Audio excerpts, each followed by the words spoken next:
Hello, let's talk about Gate 21 or Gene Key 21. So, as always, I'll be discussing how it is in the Human Design chart, and then we'll move over to the Gene Keys. And remembering that even if you have this in the chart or not, in your unique chart, whether it's in the Gene Keys or in Human Design, you're going to be impacted by this through the transits and when you enter into other people's auras. So we have all of these potential archetypal energies in all of us, and they all play out in the world. So when we start to understand them, we then get to create change not only in ourselves but in the world. So Gate or Gene Key 21 is in the will center and it connects to the throat through gate 45. And this is in the tribal circuitry and it's often known as the money line. And the money line is really about the distribution of resources for the betterment of everyone when you are in alignment with your authentic value. And we enter into gate 21. It's associated with the astrology sign of Aries. So this gate name in quantum human language, human design language, is self-regulation. In traditional human design language, it's the hunter or the huntress. And in the I Ching, it is biting through. And this really comes through on biting through. So if you think of that, I love the I Ching, the more and more I study it, is biting through has this energy of really grabbing a hold of something.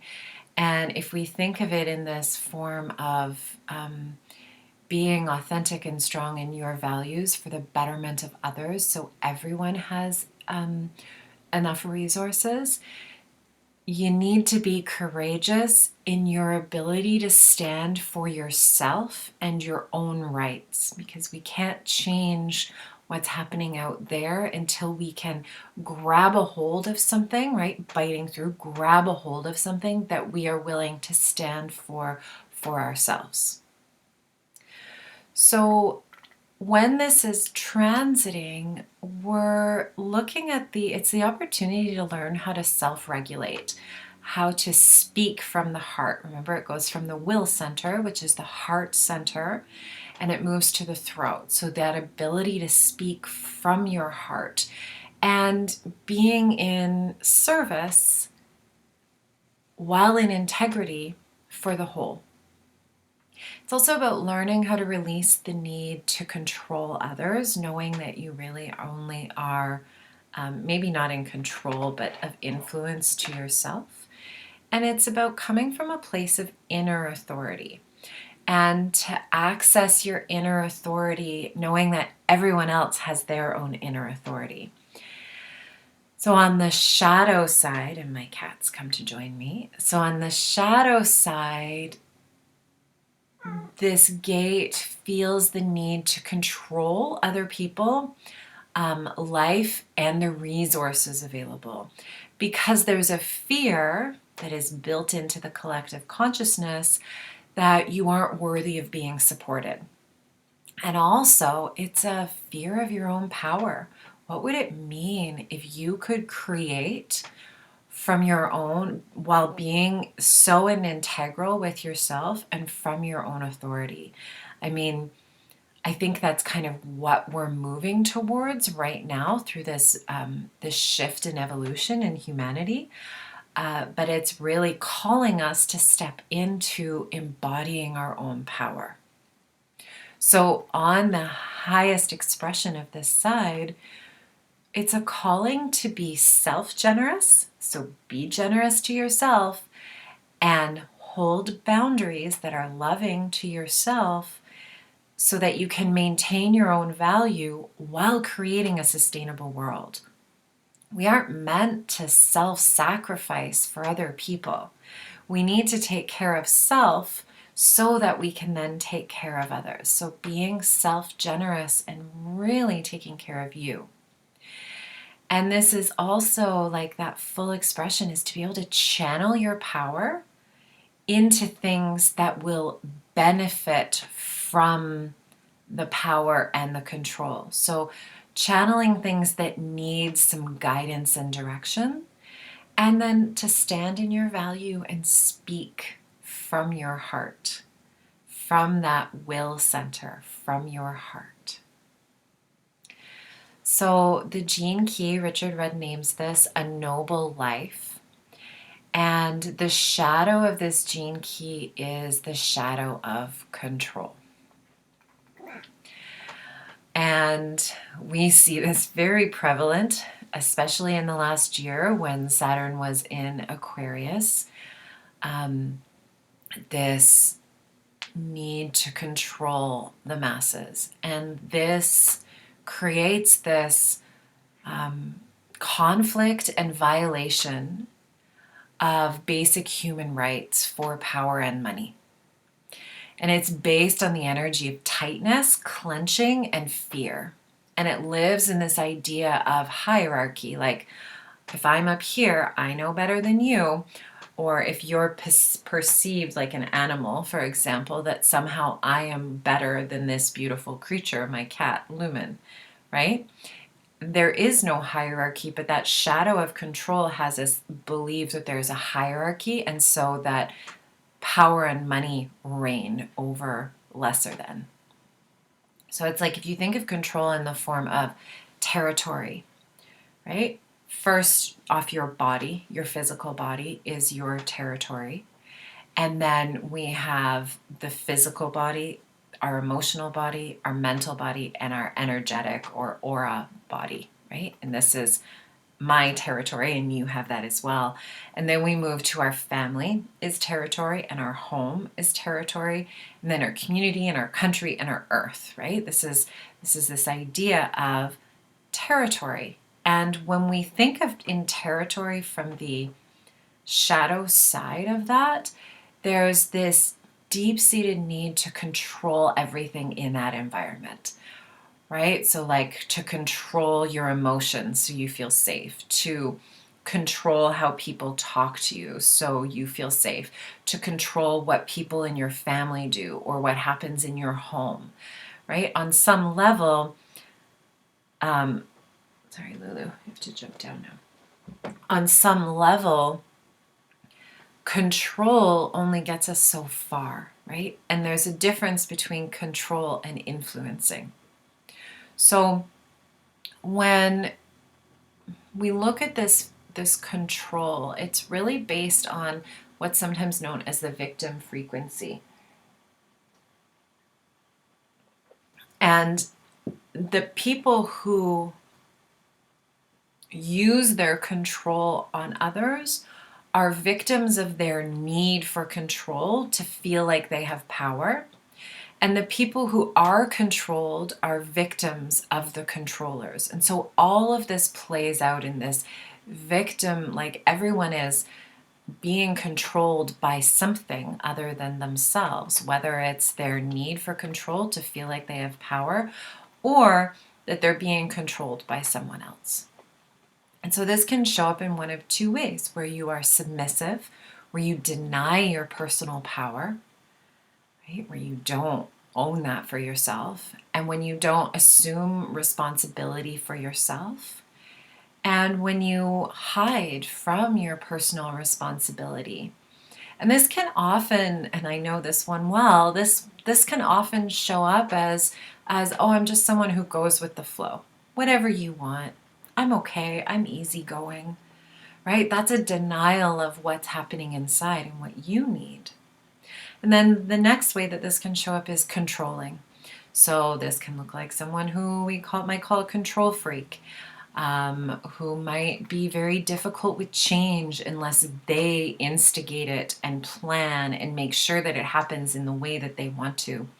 And also control over others so that they feel safe. So if you're controlling, then you're controlling others so that you create safety for yourself. And this can often be flipped, and when we're in that controlling energy, we can kind of flip it and go, oh, well, I'm just controlling you so that you are safe, right? But it's really always about the individual. So to journey to the gift of this energy, of this archetype from the shadow, is like everything. You have to go within. You always have to begin with yourself. So the questions that you can ask yourself are, where do you abdicate responsibility in your own life? Where do you turn it over to someone else? And where do you have tight hold of control in your life? So on the gift side, this is the name of this gift is authority. And if we think of authority like we use it in human design, the inner authority of this knowing what's right inside for me, and also knowing that you know what's right inside for you. And when you are able to do this, when you're able to see that I have my own authority and I know what's right for me, and you have your own authority and you know what's right for you, you start to see that everyone and everything is a necessary part of this whole macrocosm that we live in. And when we start to live in this place, a balance in relationships start to form where people just kind of slip into their natural places. And you see this in nature, right? You never see the thimbleberry bush that the seed lays dormant for up to, I think it was up to like 20 to 30 years under a big old cedar or Douglas fir tree. You never see it trying to force its way past a big old tree. It waits patiently until that tree falls, and then when the sunlight hits it, it sprouts and spreads its berries everywhere, right? The thimbleberry is no better or worse or lower than the tree, and the tree is no better or less than the thimbleberry. And so this is where we all fall into our natural places, no matter who we are. And on a human level, this can look like someone who's a leader, but this leader knows the gifts of each person and values those gifts. The leader doesn't see that person as better. And so this is, if we bring it back into how the I Ching talks about everything, where it's very deeply rooted to the earth, and we bring it back to what my guides say about this, is they say to be like the earth. So if you think of the earth and how she holds the banks for a river, she's formed into this river, into this space. She never tells the river how to flow. She just creates the container for the water to do what it wants. So the water might run really fast, it might run really slow. It might go over the banks sometimes, right? It might wear away at the banks a little bit, and then the banks adjust. So it's really about be like the earth. Allow others to be themselves and you be you. Embody who you are. Don't try to be like anyone else.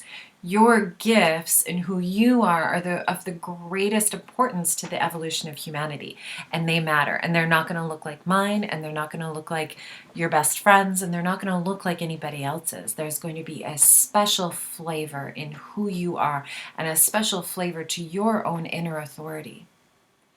And we're not all leaders in the sense that we're here to lead large crowds of people in the way that we think of it in this traditional sense. But you do all lead. Each and every single one of us are leaders in this world. And we are at the heart of it. We're all leaders of our own hearts. We lead ourselves. No one else leads us. That's the gift of this 21, of this authority. Allow yourself to be your leader, your own sovereign, and your own authority. Allow yourself to do that, and don't fear your power. Your power is going to be different and look different from everybody else's, and that is pure perfection. No river is the same as another. But we all agree that that water, no matter how it shows up, is powerful, whether it's in a raindrop, whether it's in a little stream, whether it's the ocean. We all agree that water is powerful, and so are you. Claim your unique place of power in your life and have the power to trust your own authority around who to trust, and hold those that lead more people accountable by listening to your own authority.